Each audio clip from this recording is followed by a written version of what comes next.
and welcome to our very first episode of Ctrl Alt Defend, where I take you through some of the latest Microsoft news so you don't have to. My name is Dirk Prinsloo. I'm a cloud solutions architect here at BY. And in today's episode, we'll be taking a closer look at some of the latest news announced in June of this year. In an ongoing commitment to expand on the current Microsoft Graph PowerShell SDK, Microsoft has announced the new Microsoft Entra PowerShell module that is now in public preview. This allows us to manage the users, groups, applications, servers, principals, policies, etc. programmatically using PowerShell. Now, it supports both PowerShell versions, obviously version 5.1 and also version 7. And it is all available on platforms such as Windows, Linux, and macOS. Now, Entra ID self-remediation. What is this? Well, Entra ID protection allows us to monitor sign-ins in real time to detect deviations from a typical sign-in behavior. For example, your user typically signs in every morning at 8 o'clock. Applications such as Teams is accessed, and all of a sudden, that's the pattern, I suppose.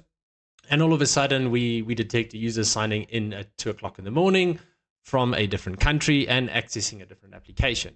Now, that's a red flag, right? So that is a deviation from the pattern. So that particular sign-in is flagged as risky. Now, typically, there is a policy that exists to go and detect that risk and then take an action, right? For instance, block the user before they maybe provide an MFA prompt or maybe reset their password. And what happens at that particular time is the risk remains until security operations goes and investigate and ultimately remediate the risk. Now, why is the remediation important? Because Microsoft wants us to use conditional access policies and incorporate those risk elements into the policies. And, for the next time the user tries and sign in, their sign-in will be blocked because the risk is still there. So Microsoft has now introduced self-remediation, which basically just means if the user performs the action that is required from them to do, like MFA or password reset, that risk is automatically remediated. And that obviously requires the user to sign in successfully the next time. And that saves us a lot of time. And there are some prerequisites for that. The users needs to be registered for MFA in the tenant. And for hybrid users, and specifically on self-service password reset, obviously password write-back needs to be enabled. Great, fantastic addition to Entra ID protection. You might know that for a typical privileged user, the way that they reset their passwords is slightly different than a typical user. And the only difference is that a privileged user needs to provide two additional ways of authentication before their password can be reset. That could be something like a text or an email or even security questions. Microsoft just announced that they are expanding on the list of privileged roles that this is required for. I'll put the full list in the description below for you to go and have a look at. All right, let's move to Defender for Endpoint. So Defender for Endpoint can now actually detect processes being created on hidden desktops. So what is hidden desktops, you might ask? Well, imagine your computer screen is like a stage in a theater. So normally there's only one play going on at the time, and the audience or you can see everything happening on the stage. And this is like the usual way you would use your computer. Now think of a hidden desktop as secret stages behind the main stage, right? So an attacker can set up another play on this hidden stage, and while you are watching the main show, they're performing their actions in the background without you even seeing it. So in technical terms, a computer session can have multiple desktop areas, right? But only one is usually visible to you. And attackers can create these hidden desktops to do their malicious activities. So Defender for Endpoint can now actually detect those malicious processes on these hidden desktops as well, which is a great addition for us to for detection of these malicious activities. A small change here around Endpoint DLP. So Endpoint DLP on devices that are typically onboarded in Defender for Endpoint has been using the same anti-malware engine to deploy DLP policies to these endpoints.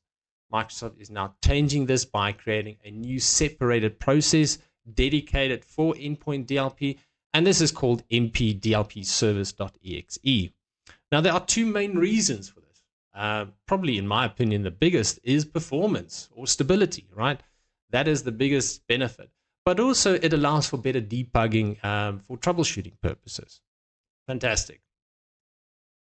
Defender for cloud apps. If you've been using conditional access app control to monitor or block actions in applications or cloud applications specifically, you will be smiling because Microsoft is now making any app that is already part of Entra ID available to use in these conditional access app controls in Defender for cloud apps, if that makes sense.